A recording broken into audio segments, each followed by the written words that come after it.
Yes, here we are once again. Welcome, everybody. If it's Wednesday and it's noon Eastern time, you know it's time for the High Noon Hemp Show. You find us in various places, of course, on Facebook. Just check out the Temptations Beach Facebook page. On Twitter, we're at Temptations, and YouTube, probably the best place to check it out. The Jedi Hemp YouTube channel. Podcast, of course, search the High Noon Hemp Show on Podbean, Google Play, iHeartRadio, and Spotify. I'm, of course, Stoner Jesus. He is Beach. He is high above the Temptations in Sharonville, Ohio. I'm not sure if we have audio for him yet. Can you hear me? Now, there we go. Hey, how about that? Nothing. He is high above the Temptations in Sharonville at the Hemp Quarters. Beach, how are things this week in the world of Temptations? It is true. I am high above. I got these little penguin hairs coming out the side of my head here. High above the Sharonville location at the Planet Everywhere Studios, I guess we call it, for this High Noon Hemp Show. That's right. Just remember, folks, the FDA has not evaluated this show for safety or efficacy. And newly added to the show, I am going to read the Pledge of Allegiance. I pledge allegiance to the hemp fields of America and to the soil in which it's planted. One seed under the sun with responsibility, sustainability, and thrivability for all. So we're all going to memorize that. Yes. I'm late on the picture, but there you go. Hey, there it is. Go ahead and take a good look at that picture, folks. Do a screenshot, have it memorized for next week's show. There you go. And then we'll be ready to go next week for everybody to join in.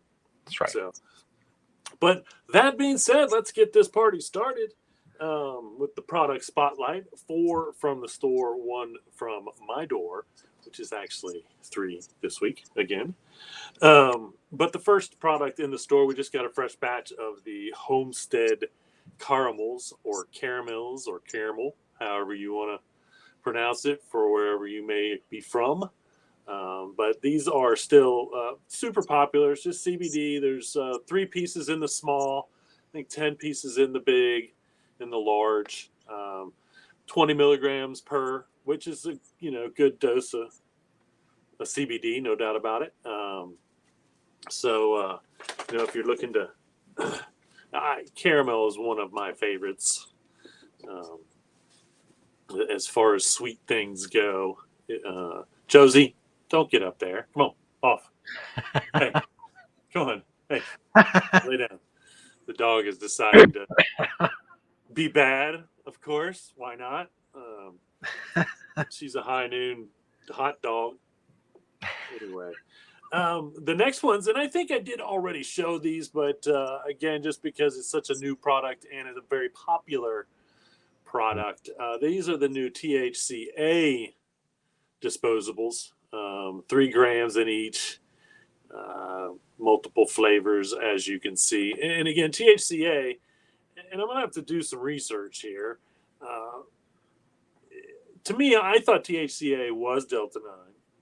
But Delta 9 and THC may be 2 different things. I've always known that we could get THCA from, because that was one of the first ones way back in the day when we started this whole thing in the United States, was the THCA they talked about a lot, because it's something that's naturally produced, I believe, and also very potent, so to speak. And so we're seeing that, it may be comparable to Delta 9. That's up to you as a customer to figure out. But I do think that these are already becoming quite popular, and we just got them in. We should have been carrying THCA for a while, and I don't know why we weren't, but I guess it just wasn't convenient. So there you have it. Get yourself a THCA disposable. And then we the TKO pre-rolls. Now these are Delta 8. So again, what they're doing here is they're taking CBD flower and adding the Delta 8 back to it. And again, these have become quite popular as well. You can see there's different strains. Now these may be the actual strain in the CBD strain. So it might be Pineapple Express in the CBD strain, Sour Diesel in the CBD strain. I can only guess that's how they would be doing it, which is something, once again, I've talked about, to me is just miraculous how they have bred the THC out of all of these major strains in such a short amount of time.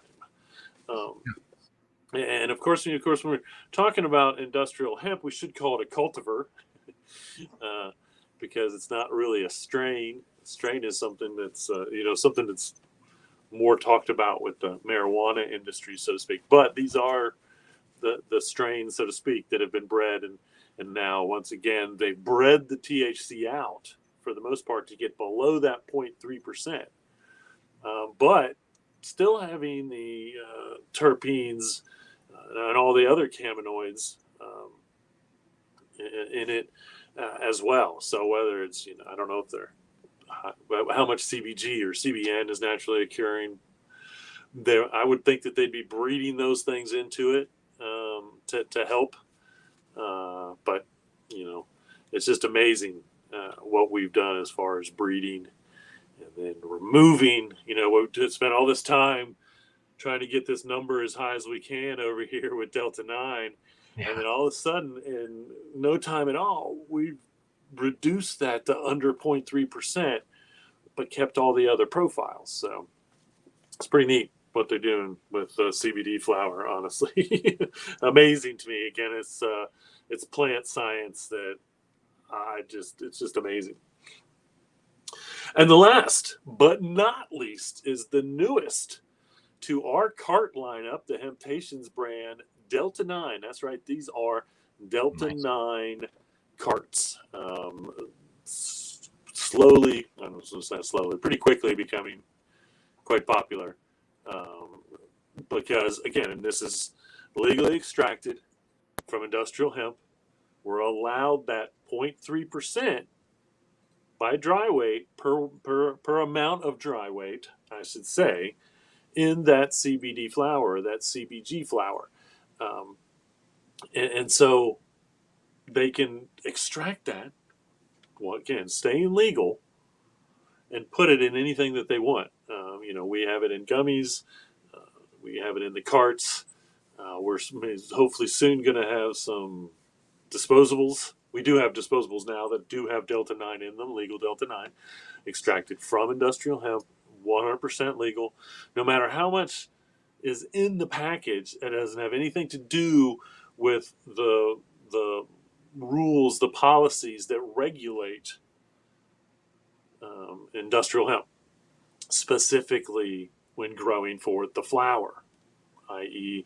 CBD, CBG, or the oils of the flower, which, once again, there's still that 0.3%, that allowable by a certain amount of dry weight, you can have 0.3% THC.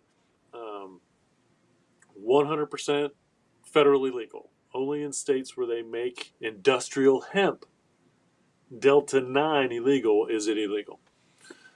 So there you have it, folks. Adding to our Hemptations lineup, good old Delta 9 carts. Get in and get them. So now, from my door, and I have shown this before, but I've just recently taken this picture. This is, I said 3, it's really 4, because this is, okay, so this piccolo hemp guitar, and you can see the everything basically except for the head where you tune it is made out of hemp, hemp composite, so to speak. You got the hemp strap with the peace signs on it, and then the H over there is made out of hemp guitar picks. Okay, but the frame, that hemp frame, is actually a frame. So I laid the green screen underneath it, put the frame down, and then put the stuff inside. My green screen app doesn't work anymore, so I can't change the backgrounds, because that's what I was really doing this for. So I could put a green screen behind, like a hemp field behind the, or whatever. But I can't. I need to either pay for a green screen app or I haven't been able to find one that I had a free one that worked just fine when I used to use it years ago. But anyway, but that is a physical hemp frame that's going around it that Lee made for me, and it's a solid piece of hemp. So it's not even put together on the corners like a normal frame might be. That is one solid piece of hemp. Wow. And it is even cut out in the back for a piece of glass, and to have a picture in it. I never ever worked that out, but I came up with this idea and I love it. So I'm going to start collecting my hemp products and whatnot and cool hemp stuff, and take pictures like this. And eventually, if you screen shoot this, if you've got a green screen app at home, you can green screen a picture of a hemp field behind there if you'd like to. Please try to give me credit where credit is due. The owner of, or he who takes the picture owns the picture. Remember that. That's right. So there you have it. Four from the store, four from my door on the product spotlight here on the High Noon Hemp Show. Very nice. Before we move forward, I do want to point out that I think I have accidentally fixed the audio problem that has been plaguing Beach's in for months at this point. I noticed Beach in the beginning, the little crackle was under him again, as it always is. And then I go in to change the volume because you were kind of low, and I've had to turn up the volume on your end before. So I thought those settings were still what they were supposed to be, but they were all like, I guess, back to like default or whatever. So I had to turn off the echo cancellation, and I turned off the automatically adjust the mic volume, and it seems, knock on wood, to have fixed the problem. We'll see as the show goes on. But My lovely voice back in its I can't pat purest myself on the back because I literally didn't. I missed that for months, and I only found it by accident. So, but it is something. It proves the quality of the show. train driver agrees. That's right. Now, just in time for the audio to be fixed, because this is the part you want to hear. All the other stuff's great. That's awesome. I know most of you are here to know one thing. You want to know what the beachwear segment is going to bring, and we can do that. All I have to do is say, "Hey, what are you wearing, Beach?" That's right. If you're curious, hey, what are you wearing, Beach? Now you'll know. A little bit of old school with this outfit. A little bit of new school, I should say, with this outfit. On top, there is definitely old school. One of my favorite hats ever in the history of time. This is one of the hats where I have a hat that looks brand new, like the one that's on my head, and this is a head case Do Hemp hat, and then I have at least one of these Do Hemp hats that looks like I wore it every day for like a year, because I probably did.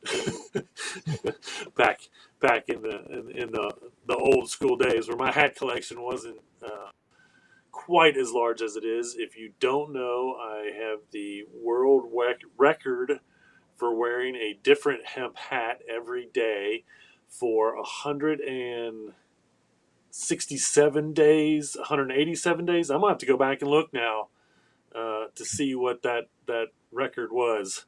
But anyway, again, I have a couple hats. This hat and my Kentucky hemp hat, I have like one that's like mint for really nice occasions, and another one that once again looks like I probably swam in the lake in it. But good stuff. And again, that just shows kind of the durability of the hats, because if you look at the other hats, like my other Do Hemp hat, maybe I'll wear that next week to show how worn it is. It's not like it's falling apart, but it looks completely different from this one. Completely different. Like you would have never guessed they were the same hat when it all started. 25 years ago probably is when we got these hats in from Headcase. So Headcase was the leading, most awesome hemp hat maker back in the day. No doubt about it. And I think they still exist, but I don't think that they do hemp stuff. But anyway, or I would know if they did. And the last time I checked, they didn't. The shirt, Manastash, is where this shirt came from. Again, company Young Maven, and there's another I'm flaking on. But anyway, uh, this shirt is probably at least 20 years old, 25 years old. Not a shirt I wear a whole lot, but you know, and I didn't look, but I'm not positive. But this is one of the kind of the thicker shirts that I have. This may be more than 55% hemp. I'm going to have to now check the label um, and see about that. But uh, we'll see. We'll see if I can read it. I probably can't. I can't read it. I'll check it when I can. Um, down below there, you can see those Prana shorts. That's the new school. Those are not very old. Maybe 5 years old. Probably 5 years old, at least. But Prana, huge, huge company. In my pocket there, you can see my Green Springs Technology pen, and then of course holding my Prana shorts up, my Hempy's belt. Hempy's is old school. It's part of the old school part of this. And then underneath, got a pair of Hemptopia briefs, newer school. Hemp Traders no-show socks, old school. And then a pair of Adidas Super Skates, I think they were called. Um, yeah, those are kind of new school. Those are definitely one of my newer pairs. Now, those are probably still 10 years old as a shoe, but definitely one of the newer um, Adidas that I have. So now you know. What are you wearing, Beach? Dun, dun, dun. All right. Well, we're going to check out this hemp trailer, and we'll be back with the news.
Wow.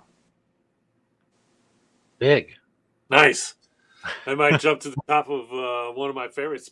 One reason is because I don't mention really anything too specific about the stores and everything. Mm, That was epic, as that's epic right. as we were when we opened in 1995.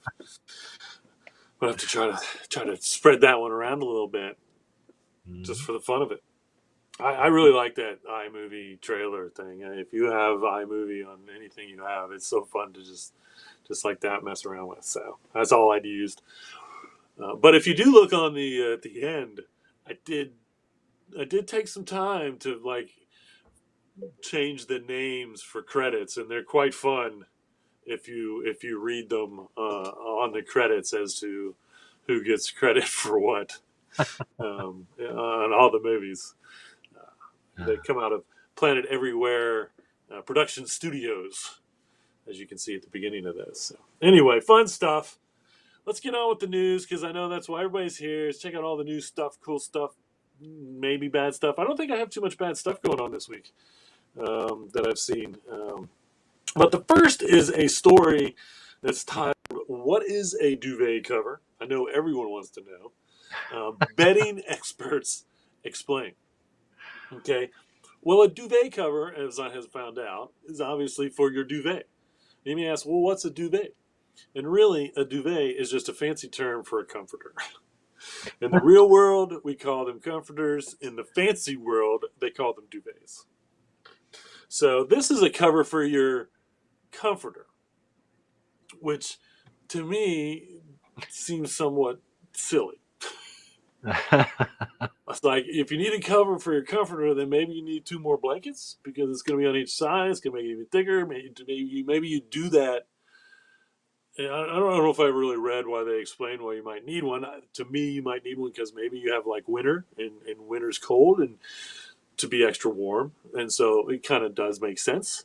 If you live somewhere where it's cool in the summer, so you still have a comforter, um, then maybe you do need a comforter cover. Maybe that's why they're called duvet covers because they call them duvets because comforter cover doesn't seems cheesy or something. I don't know. But the one thing that I took out of the article is according to Wang, and that was exactly how it started. According to Wang, the best duvet cover for hot sleepers is linen, hemp, or eucalyptus. And of course, you can make linen out of hemp. Traditionally, I believe linen is made out of flax, possibly. Flax is a very good, decently earth friendly, and it might be made out of cotton. Um, I don't know what makes linens because there is a specific fiber that they usually make if it's called linen. But you can weave a linen out of hemp because once again, you can weave hemp as smooth as silk or as rough as burlap. So, um, I you can that's your linen. I don't know anything about eucalyptus fiber. That stuff is I talk about new school. I did not even know that we are making material out of eucalyptus fiber. I love the idea as long as it's farm grown eucalyptus, not wild eucalyptus. I love the smell of eucalyptus, so I love the idea of growing as much eucalyptus as possible. And I love the idea that um, they're finding a use for the rest of the plant instead of whatever part of the eucalyptus plant that we get the fine smell from. And I don't know that it's the leaves, but I would guess that this fiber is in the stalk, like most fibers are of most plants, other than cotton, I believe. Um, but and so it's great that they've found another product for something that's being used everywhere. Eucalyptus is seen everywhere from cough drops to um, incense, and so um, it obviously has therapeutic value that we know about from one part of the plant, and making the fiber out of another part is just again brilliant. Whole plant use is uh, the greatest thing ever. I don't know what they do with the rest of the plant of the cotton. The cotton's on little balls on top or whatever, and I bet the rest of it's just destroyed, or maybe they use it hopefully for fertilizer in some way because again it takes an amazing amount of fertilizer and herbicides and pesticides and all kinds of stuff to make cotton work. That's why it's so bad for the planet. Uh, and obviously, it's not even a good material for hot sleepers. Maybe it's okay for us cool sleepers. No, I'm a hot sleeper, I think. I don't know what I am. I like it cold. I don't sleep well if it's not cold. Yeah. Um, but, I have to say that I have to have a blanket too, and I don't know what part of my brain tells me that I have to have something over me. But, just to so my air conditioner is not stupid running all summer. I keep it pretty high for someone who likes it cool. But then I just have my hemp sheet, and that's it. And that works really well in the summertime when the summer nights are hot. I blew that one. Let's get on with the news and quit trying to sing. In an article for tips for cleaning and restoring antique and vintage finds, the category labeled dried out wood. Here's your formula: 3 parts hemp oil, 1 part vinegar. That's it. So 3 parts hemp oil, 1 part vinegar. You just rub that on. Probably let it absorb as much as you can, and then if there's any excess, you rub that excess off. We have seen hemp oil definitely described before in as far as wood projects. I got a buddy that restores old stocks from guns, and he uses hemp oil to do it. And so I still got one of those. It's on the other side now. But and so and I think hemp oil was used as a stain or a base for paint for as long as they knew that it would work for it, and which is a long time, honestly. It would be interesting to see if there's some way to find out if, and we've never heard this, and I'm just coming up with it right now. Did they use hemp seed oil when they were building the ships back in the day that had hemp sails and hemp rigging all over them? Were they treating that wood with hemp oil before they put the ships together or after, whatever? And so that's kind of interesting. I wouldn't think obviously that the wood on a ship would dry out and need to be oiled, but it's hard to say what those salty oceans did to those ships and that wood over time, one way or another. I don't know about that. They didn't rust much because there wasn't much metal on them, to be honest with you. So anyway, but there you have it. 3 parts hemp oil, 1 part vinegar. Mix it together, rub it on the wood. Let it absorb a little bit, I think, and then if whatever doesn't, just you rub it right off. Bim, bam, boom. Your antique wood is restored, as it probably would have been treated originally if it's more than 100 years old. No, honestly, I can see that they might have used hemp oil to treat it when it was originally made. Here is I know I do some food recipes recently, but how about a soap recipe? Anyone interested in making their own hemp soap? Here it is. We'll leave it up here for a minute so you can do a screenshot if you need to, so you can keep this. Now, the article is the recipe and the benefits. And what hemp is an emollient, which means basically that it soothes and softens the skin, which is something that I've always said. And one of the reasons, and I've mentioned this a couple times probably on the show, is that it has remarkable fatty acid profile. So it's omega-3s, omega-6 is supposed to be the perfect ratio. I believe I've seen omega-9 mentioned. But, what you're also looking at is all the, that protein that's in that hemp oil, vitamins and minerals in that hemp oil.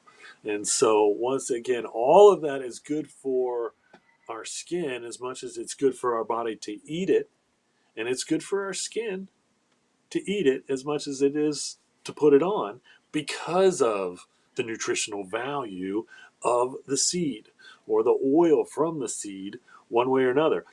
Skin wise, it's because hemp oil is a viscosity that allows it to absorb into the skin. So the nutrients and all that stuff goes into the skin instead of just sealing or closing off the skin. And so that's another reason why hemp oil is so good for any type of topical that you might be using, is because whatever's in that topical, that hemp oil based topical, is going to go into the skin as long as it's the right viscosity, but it should. And then your skin is going to get that value from it one way or another. And so, it's I saw something in the article about the omegas and how it's super good to make sure that our skin has omegas as much as, and they were saying the same thing as far as eating foods that are high and rich in omegas, essential fatty acids, using topicals that are from plants that are rich in omegas. So fun stuff there.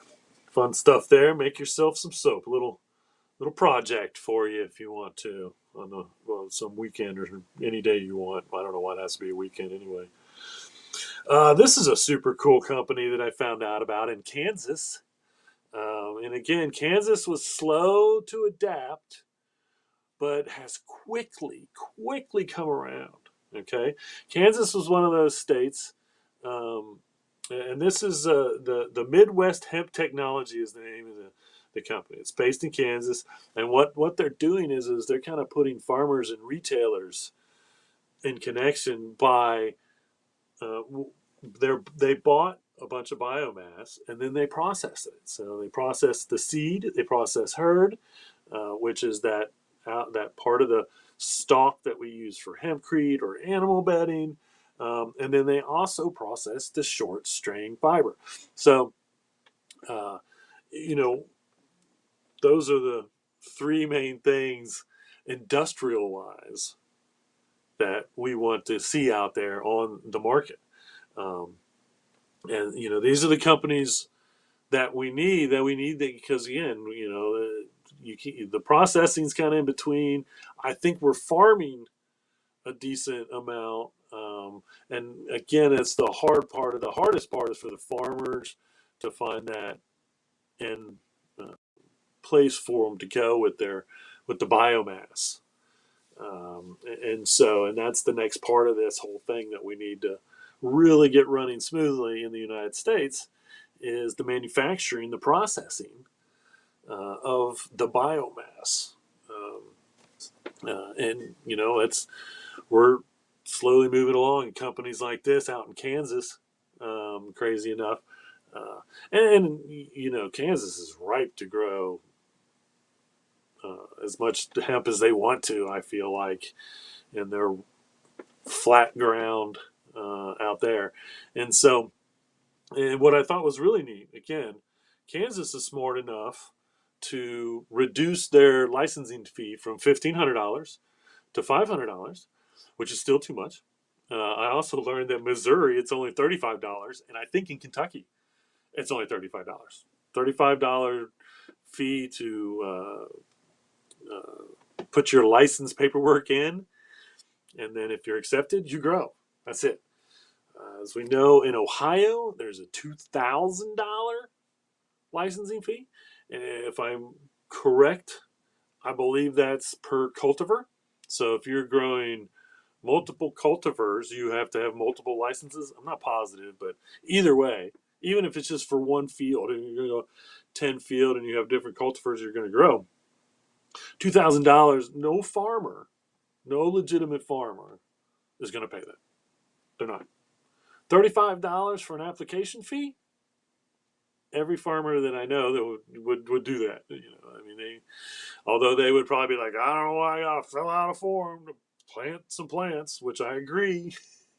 If you don't have to have a $35 licensing fee or a $500 or a $2,000 licensing fee to grow cotton or soy, then you should not have to have any licensing fee to grow industrial hemp. And until it's that way, we keep moving forward. Soon, I think we'll hopefully see that. I think they're going to maybe make a division of, say, grain and fiber from flour, and hopefully then reduce all the pressure on the people going there. I think that's it's a move in the right direction.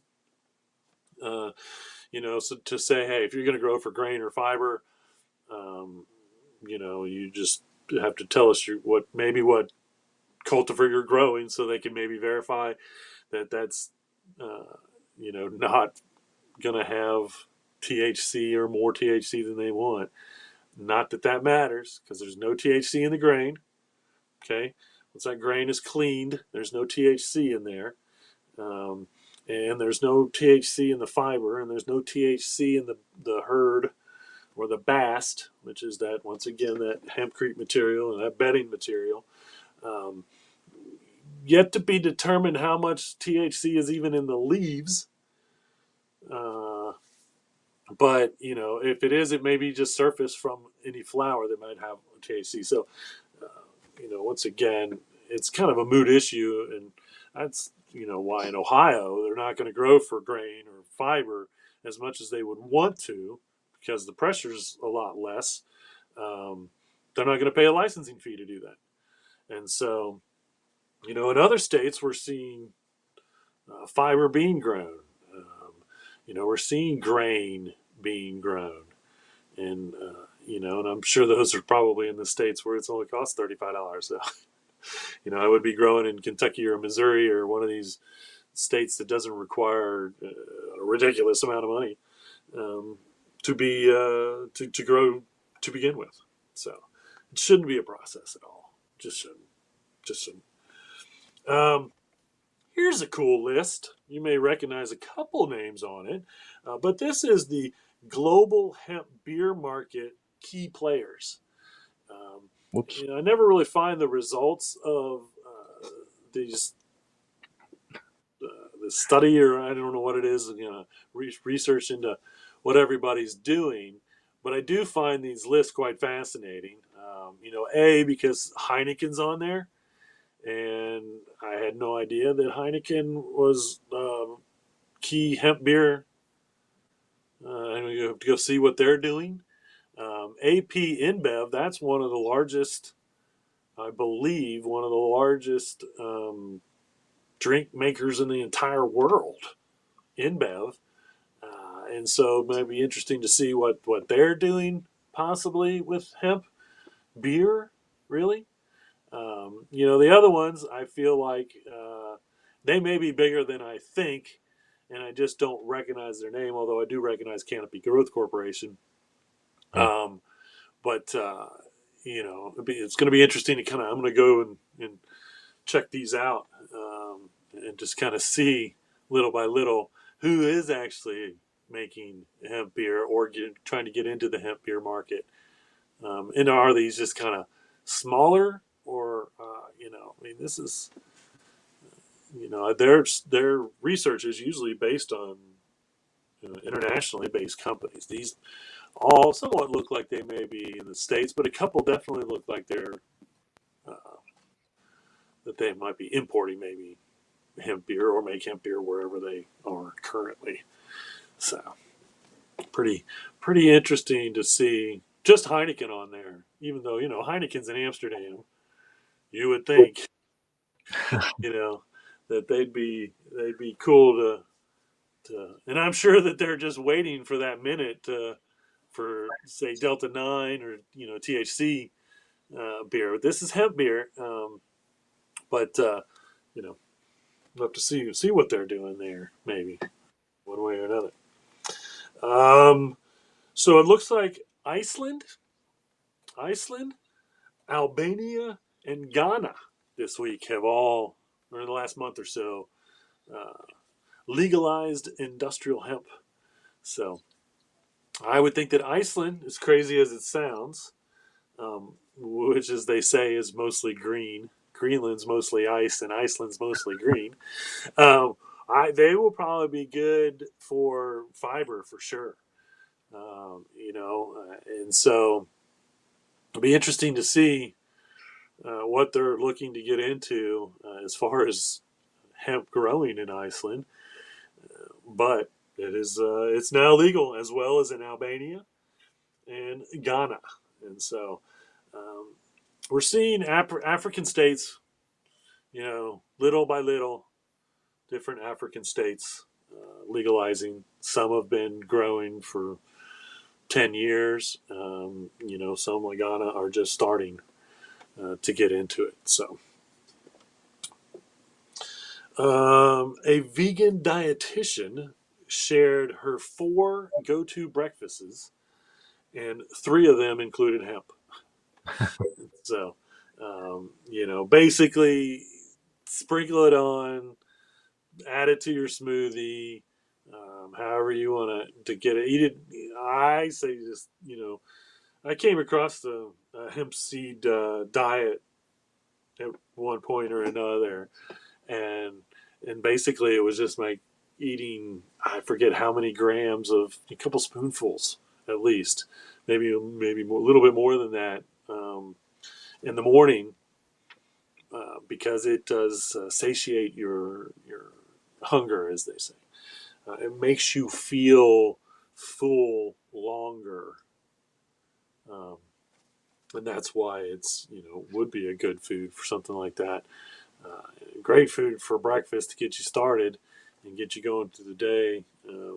Not getting hungry too quickly. Oh, well, we know everything's bigger in Texas, right?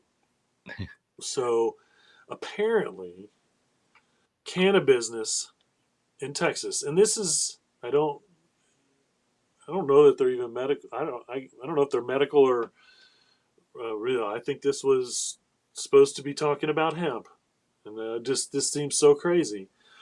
Generated $8 billion in revenue. Okay, and 1.6 billion in cannabis wages. So it paid out.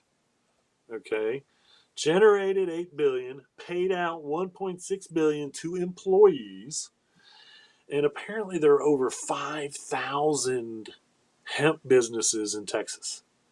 Wow. Um, and again, I should not be so dumbfounded because again, everything's bigger in Texas. I just didn't realize when they said everything's bigger in Texas that actually meant industrial hemp too, because it's obviously true. I did see an article about how the hemp farmers were disappointed because they were told it was drought resistant. Push comes to shove, those were people growing for flour, not growing for fiber or grain. Because I think that when you grow for fiber or grain, it is somewhat drought resistant. Now, you may end up with an inferior grain uh, or an inferior fiber. Doesn't mean it can't be used. When it's pressed, that grain, even if the seeds aren't maybe as big because it was drought resistant, it's still got hemp oil in it. It still has something worth using.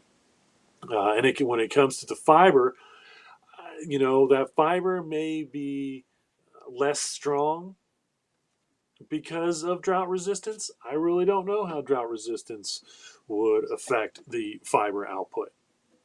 But I do know that once it gets going in the spring, the worst thing you can do is give it too much water early. Um, Once it gets going, it's going to grow. But if you're growing for the flower, that's a whole other care. And again, I've said it 100 times on the show. Growing for flower, industrial hemp for flower, is horticulture.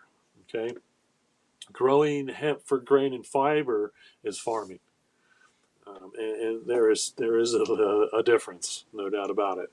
When you're horticulture, so to speak, then that's taking care every day, and that's everyday maintenance. When you're growing for fiber or grain, farmer throws it in the field, checks those fields every once in a while, and, maybe gives it some water if he thinks it needs it, um, but then just goes and harvests at the end of the year. And harvesting at the end of the year is, machinery with industrial hemp that's tweaked just a little bit to the machinery that we already have, which is really like a combine for the seed, which they just go across, take the seed, and boom, boom, boom. What we've seen for fiber, the best thing that works is uh, a machine that cuts the fiber off at the base, basically, is the newest machine. Um, and I think it does take something quite sharp because this plant is super strong, and that's the the whole stalk of this thing is like super hard to get into without some maintenance. But there is a certain, once again, machine that already exists in the farming world that goes along, obviously, with a super sharp blade, um, and cuts it off right at the base, which is what you would want to do if you were growing for the fiber. And so, and I think, dual purpose wise, you go through the field with the combine first and you take all the grain off the top of the plant. And then you go through the field after that with the um, super sharp cutter, and that stalk then is perfect for fiber and bast or herd, as we call it in the market. What's interesting is herd is used quite prevalent in industrial hemp to describe that material that again goes in hempcrete, goes in animal bedding, and those type materials. Well, there's no word herd Okay, I'm kind of a word geek, and so I've checked this out. And it always whenever I type it on my iPad or whatever, it always puts a line underneath it saying this is misspelled. Is this a word? But it's not. I've even checked in Scrabble because I've tried to play it in Scrabble. I'm pretty sure, and it's herd HURD. And um, you know what I think the word is that the market should be using is shiv, SHIV, but I'm not positive on that. I think I did a little research at some point or another, um, and because I think shiv is the term, and I'm going to go back and look again to see if that's correct or not as to what that material really should be called. But calling it hurt is uh, somewhat specific to industrial hemp, as far as I know. Now, maybe there's another market out there where it produces something close to what this is, and maybe in the press board industry, that's what they call that material that they press because it kind of is the same. And of course, we use that herd to make press board. That's what my desk is made out of. Um, and so, um, you know, we'll see. And I do feel like if it's not a word, it's going to be a word in the Lexon within the next 5 to 10 years if we keep using it in this industry enough, as big as this industry is getting. And so, interesting enough. I found a picture of the new Nike Dunk Low, and this one's called the Hemp Coconut Milky, which I kind of get. Um, Again, I do. I like this. Now they're releasing like what looks like a croc, and they're calling it the hemp, but it's just a colorway. Now this one actually is hemp material. So the toe or the inside, the insole, I think the toe part inside, and then the middle there. And I like the way again it's a very distinctive weave. And this is something that when Nike does use hemp in their shoes, for the most part, they are really trying to use a specific weave of hemp to kind of set them apart. They don't do it enough, but I do like it when they do it because it's a neat feature where you can almost go back. I would almost say you could almost go back and look at have a row of 100 Nikes. I could run down a row of 100 Nikes and probably guess or figure out which ones used hemp material because their hemp material is always so distinctive um, to their shoes. And the running shoes they used to use it was like a burlap looking, it was distinctively like a burlap. Here it's kind of a funky little weave, which is what you see in like my hemp Nikes have kind of a funky weave to the hemp, and I would almost guess that they're made in Vietnam because almost all of the hemp Nikes are made in Vietnam. Hmm. Go figure. They do all that stuff in China, and China is the largest grower of hemp in the world for material. Um, but they're in Vietnam. I don't know if that's a good thing or a bad thing, to be honest with you. So last week, I let everybody know that the government is taking comments. Here are the email addresses so you can write them down or visually see them. I think it's much easier with email addresses to see them one way or another. They're pretty easy.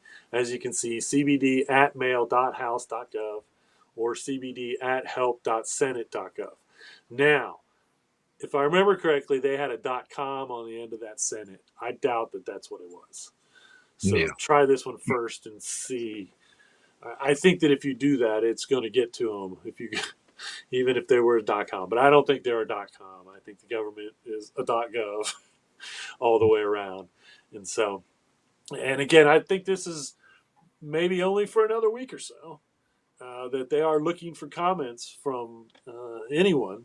I think as to their feelings on CBD, and so I tell people honestly, tell them your story if you have one, especially if you've been using CBD long term.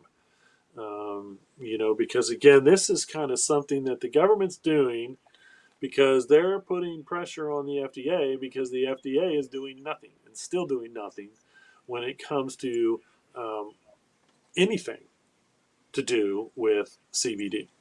So, uh, you know, I don't know. I mean, I do know why the FDA. The FDA is scared of being liable, honestly, in the long run, when it comes to CBD, and saying that it's generally regarded as safe for everyone. So, I can understand their point there. Now, I do believe, in all honesty, that there's enough studies, enough proof that, and again, why can't they just recommend, say, short-term use until we have legitimate long-term use results?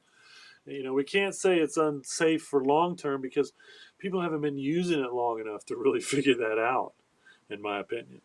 Although I would say, we have plenty of people that have regularly been using CBD for, 5 to 7 years at least. We've been selling CBD for 10 to 12 years at least at this point.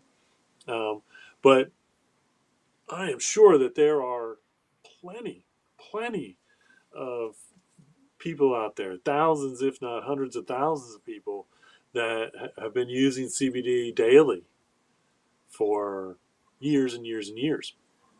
And so, I suppose maybe getting all those people in a study would be great. But, once again, I think that the CBD studies and whatnot are having possibly some issues because even though it's federally illegal, once again, the FDA hasn't approved it. And that's what everybody wants them to do with their specific CBD, but then they have to come up with a specific formula that's not just CBD, which I also think is going to be the next pharmaceutical scam. So, they're going to prove that CBD helps people for whatever it is, and then they're going to add a couple things to it that are their own, that they own somehow, even if it's mood stabilizers, because they're going to prove that CBD does help with anxiety and all that. And so they, maybe throw a little bit of their proprietary blend of, and then that gets approved, and then no one else can sell that specific CBD product. Um, but really it's just the CBD that does all this stuff. And you don't need all that other stuff anyway, although it may, might make it a little stronger or better. Most people, I think, rely on CBD to do what it needs to do.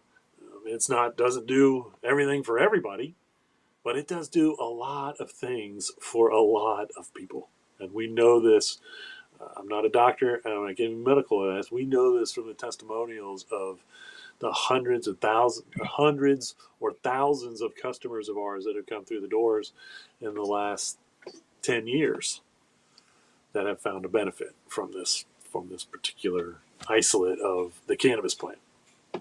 And so, and again, we're just CBG and CBN kind of working those things out, and now we have all these other things that we can do. But everybody else, we know about the other stuff because that's the stuff everybody wants from the plant. We can, but we can't get it from industrial hemp. But it's CBD is still an issue, and the reason that it's still an issue is that again the FDA is. It's kind of interesting. So because I saw a headline that was like the death of CBD cosmetics, like it had completely gone away, which I think is not true at all. I think that people are still putting CBD in cosmetics, but they're not CBD products, so to speak. And again, we're seeing less of that because of the FDA's lack of. If the FDA, the day after the FDA says that CBD is grass, generally regarded as safe, will be the day that we'll see five different drink companies, 5 different cosmetic companies come out with a line of product um, that have CBD in them. You know, and that might be quicker than one thinks, but I do think that if these places are smart and they're holding off on adding CBD to their products, no matter what it is, because the FDA hasn't announced it, then they have those products ready to go. Honestly. And that may only be 2 of the drink companies. If you don't know, the drink companies, there's 8 or 10 of them in the whole world that make 90 something percent of all the beverages that you have a choice from. And, you know, there's maybe 10% local. But, and again, I would only guess that that's probably true with, well, that's true with most major brand, you know, so I'm sure the cosmetics same way. The cosmetic industry is probably controlled by 10 or less major players. And then you have, you know, all the small places, all the tiny little people, but that's probably still only 10% of the market.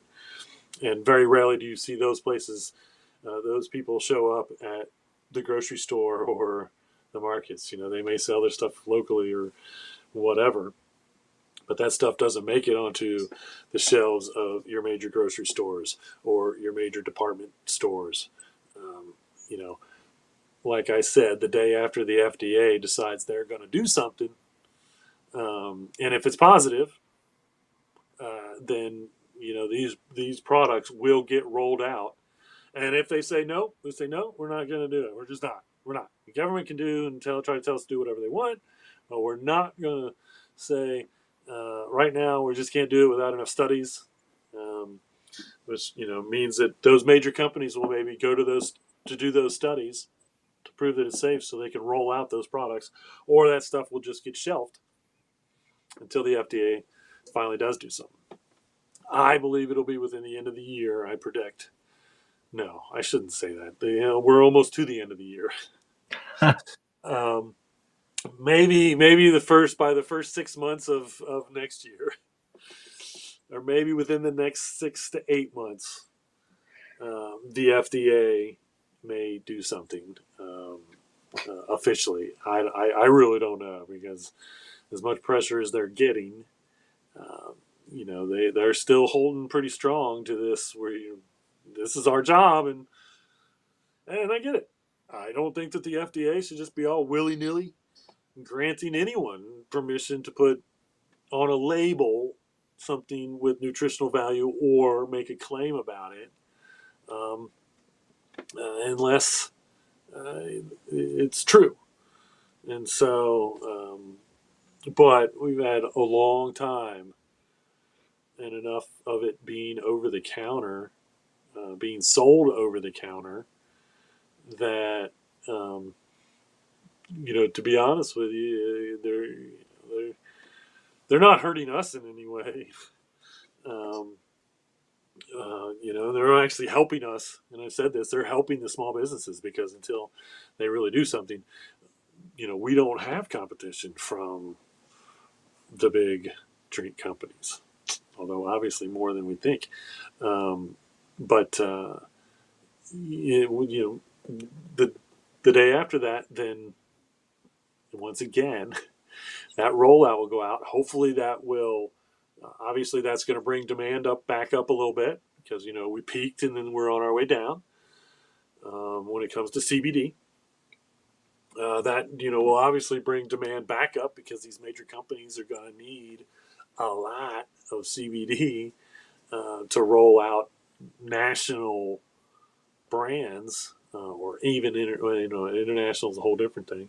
But you know, we're just talking about here at least um, in the United States. You know, rolling out a national brand would take a lot of CBD, and so you know, it's going to be great for that market again. So there is going to be another you know boom. I honestly for that farming part.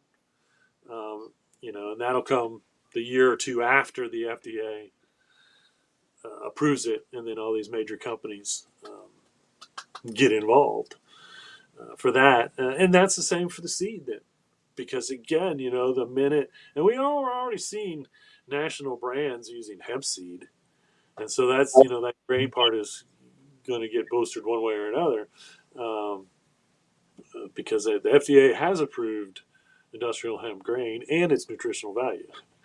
Uh, but CBD wise, like again, topicals, maybe pain relief topicals or anything like that, those companies, they're going to still stay away from it, I think, until the FDA does something.